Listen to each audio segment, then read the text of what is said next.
11, at pinagkalooban niya ang mga iba ng maging mga apostol. Nung unang panahon, may apostol po. Pero ngayon, wala na pong apostol. At sa mga iba'y propeta. Nung unang panahon, nung hindi pa po tapos ang Biblia, nung panahon pa po ng tinatawag na Apostolic Church, meron pa pong propeta. Okay? Wala na pong propeta sa panahon ngayon. Ito na po yung mga natitira. Okay? Ang mga iba'y ebanghilista.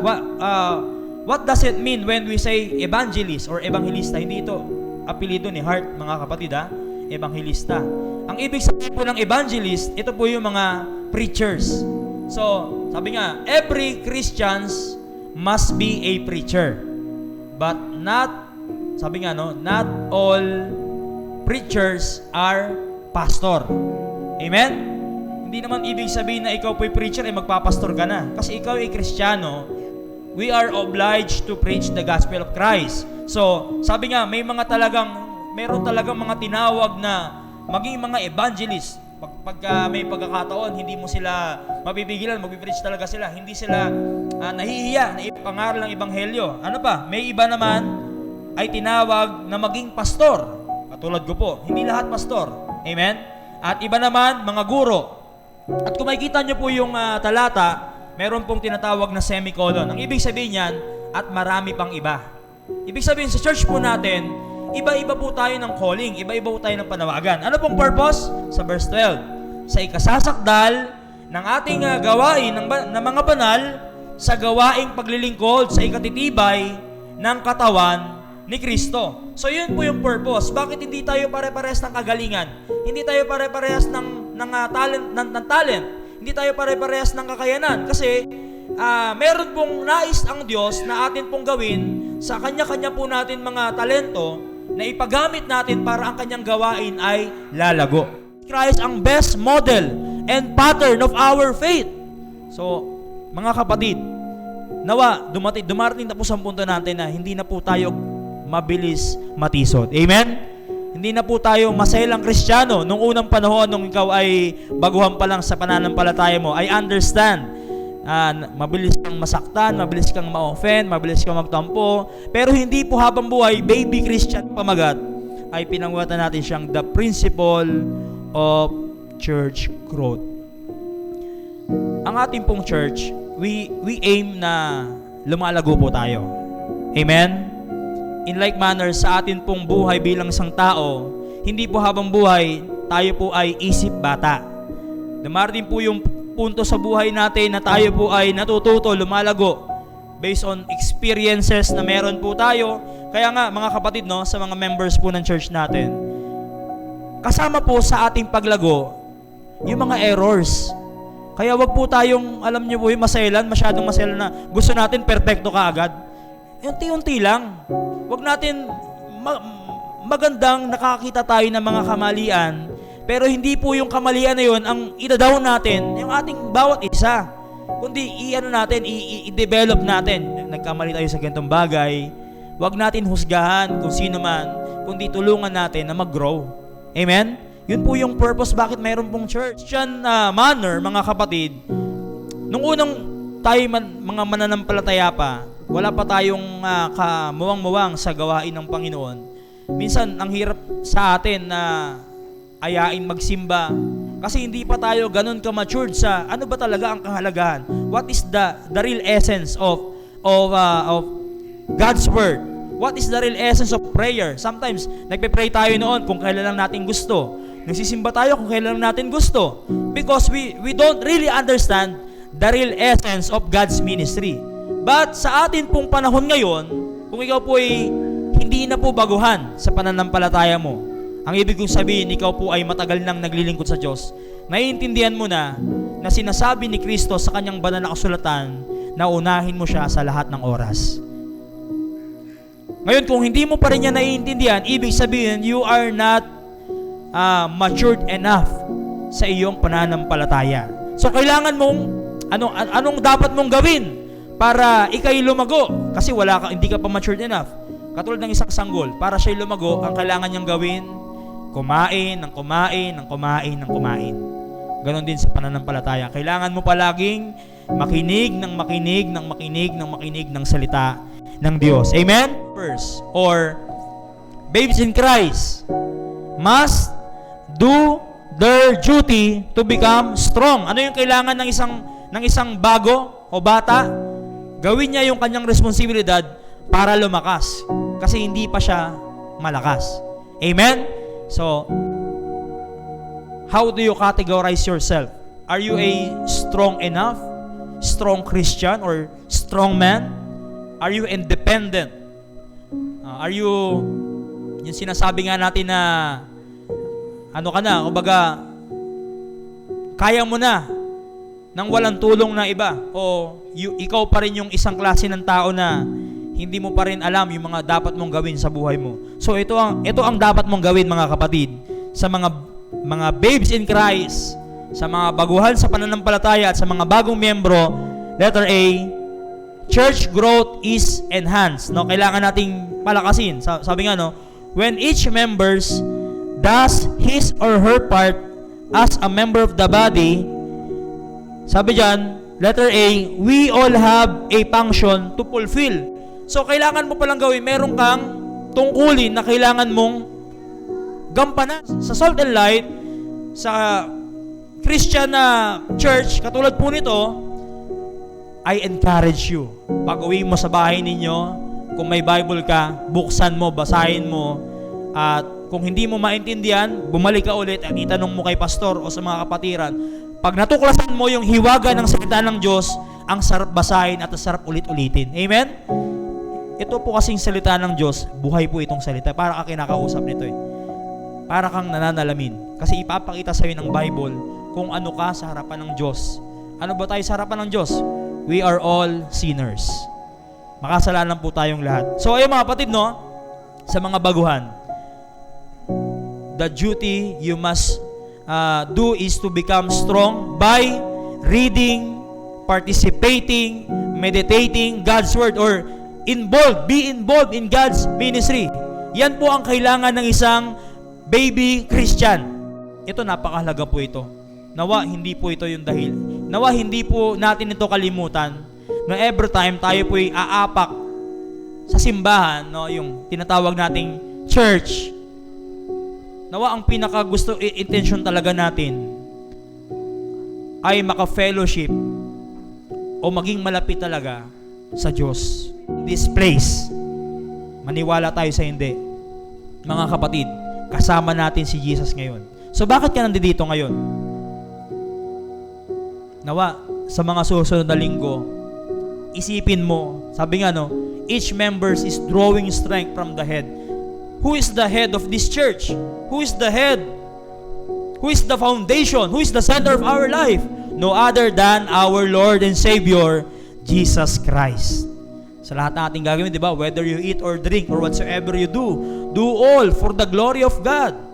Di ba? Sinabi ng Bible yan, Colossians 3:23, and whatsoever you do it heartily as to the Lord and not unto men. Kung ang miyembro, hindi niya gagawin yung kanyang parte sa gawain ng Diyos, parang nanganganib yung paglago. Di ba? Katulad po sa buhay natin, mga kapatid, bilang isang tao. Pag ikaw po'y nagkamali sa buhay mo at ikaw'y nadapa at pinabayaan mo lang ang sarili mo na hindi ka bumabangon, ano mangyayari sa'yo, kapatid? Nanganganib ang paglago mo. Pero kukontrahin mo yung pangyayari na nung nadapa ka, imbis na ikaw ay ma-demotivate, ikaw po ay lalo pang na-motivate. Na lalo mo pang galingan, lalo mo pang sipagan, lalo ka pang maging paghusayan, nang sa gayon, hindi mo na maranasan yung pagkakamali na yon. Tama po ba? Kaya ang failure, sabi nga, no, is not the end, mga kapatid. Failure is part, or sabi nga, no, steps to success. Amen? Steps to success yan. Kaya the more na ikay magkamali, the more kang lumalapit sa katagumpayan. Tayo dapat matali sa nakaraan. Huwag natin hayaan. Kasi yun ang pipigil sa atin, di ba? The growth is endangered. Napipigilan ang ating paglago kung tayo po ay nabubuhay pa rin sa ating mga kamalian sa nakaraan. Goal of Satan ay tanggalin yung ating appetite sa paglilingkod, no? Marami siyang gagamiting kasangkapan para ikay tamarin sa pagsimba. Alam mo ba, pwede niyang gamitin ang taong nasa harap mo o nasa likuran mo o nasa kaliwat kanan mo para isipin mo na huwag ka na maglingkod sa Diyos. Pwede niyang gamitin ng kahit sino. Kahit niya ang nakatayo sa harapan. Tingnan niyo po ako sa muka. Huwag sa mata, sa muka. Makikita niyo ang ganda ng likha ng Diyos. Okay, tingnan niyo po ako mga kapatid. Kahit ako po ay pwedeng gamitin ni Satanas para ikaw ay i-discourage maglingkod sa Diyos. Pero ito ang turo ng Biblia. Focus on Jesus. Kasi pag ikaw po ay nakafocus kay Kristo, kay Jesus, mga kapatid, sa ating Panginoon, wala kang makikitang kamalian. Hindi mo makikita ang negative sa Kanya. Hindi ka madidismay sa Kanya kasi wala po siyang kamalian na nagawa. Hindi po katulad natin mga tao, kung ang ating pong pananampalataya ay nakasandal sa tao, ang tao po ay nagkakamali at napapagod, madidismaya po tayo. Ang pinakakailangan mo, yung close or strong relationship with Christ. Yun ang kailangan mo para ikay lumakas. Pangalawa naman, sa mga malalakas na, anong kailangan natin gawin, mga kapatid? Alam mo, pag ang ugali mo ay wala kang pakialam sa iba, ang pakialam mo lang ang sarili mo, hindi ka matuturing na totoong malakas. Kasi ang totoong malakas, marunong siyang tumulong sa mga mahihina. Amen? Amen po ba, mga kapatid? Baka naglalakas-lakasan lang tayo. Maraming mga tao, malakas sila sa kanilang sarili. Hindi po totoong malakas yun. Ang totoong malakas, yung napapalakas niya rin yung iba. Yun po yung totoong malakas, mga kapatid.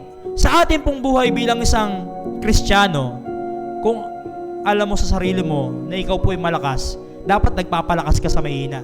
By, sabi nga bearing the burden, with the weak. Malakas ka ng iba, ibig sabihin, you are strong. Pero kung sa pamamagitan mo may manghihina, kapatid, you are not strong. You are destroyer. Which is, ang duty po ni Satan, ni Satanas, ay sumira. Tayo po mga mananampalataya, kapatid, builders po tayo. Amen? We are builders. Builders po. Pag sinabi nating builders, nagpapatibay. Tayo po yung nagtatayo. Tayo po yung nagpapatibay. Hindi po tayo yung nandi-discourage ng kapwa. Hindi po tayo nang i-insulto ng ating kapwa. Hindi po tayo yung nangmamaliit ng ating kapwa. Hindi po tayo yun, kapatid. Kaya, sabi nga dito, strong Christians, strong members, must bear the burden with the weak. Kung paglilingkod sa ating Panginoon, hindi po tayo yung, sa mga malalakas na po hindi na po tayo yung pinipilit pa o pinapaalahanan pa kung ano ang dapat nating gawin. Alam po natin sa ating sarili kung saan po tayo tinatawag ng ating Panginoon. Manalangin araw-araw at ang magbasa ng Biblia araw-araw, yan ay prinsipyo ng Diyos. Sinabi niya sa banal na kasulatan. Kaya kailangan tayo po mga matured Christian, kung sino man dito, yung tumitindig sa pananampalataya at malalakas na sa pananampalataya, kailangan tayo po yung role model inside and outside the church. Amen? Mga malalakas na mga matitibay na at mga matatagal na sa paglilingkod, kailangan hindi tayo basta-basta madi-discourage. Kailangan i-maintain natin yung ating pananampalataya. Hindi tayo po kailangan ma-dishearten, no? Hindi tayo kailangan ma-offend. Kailangan tayo po yung, sabi nga nangunguna sa mga gawain. Tayo po yung mga nagli-lead sa mga baguhan na mananampalataya. Nang sa gayon, ma-encourage sila. Matagal na itong naglilingkod sa Panginoon pero hindi pa rin to tumitigil. Gusto natin maglingkod ng ating next generation, mag-umpisa po sa atin. Kung gusto natin magpuri sa Diyos, yung ating mga next generation, mag-umpisa po sa atin. Amen? The church growth is endangered when members become disheartened. Malalakas na mananampalataya, walang dahilan para tayo po'y manghina. Hindi na po tayo noon na kaya tayo nagiging masaya kasi may dahilan kung bakit tayo nagiging masaya. Nung naintindihan na po natin ang pangangailangan at kahalagahan ng gawain ng Diyos, ang ating paglilingkod, ano na po ito? Hindi na po tayo dinadrive ng ating emotion.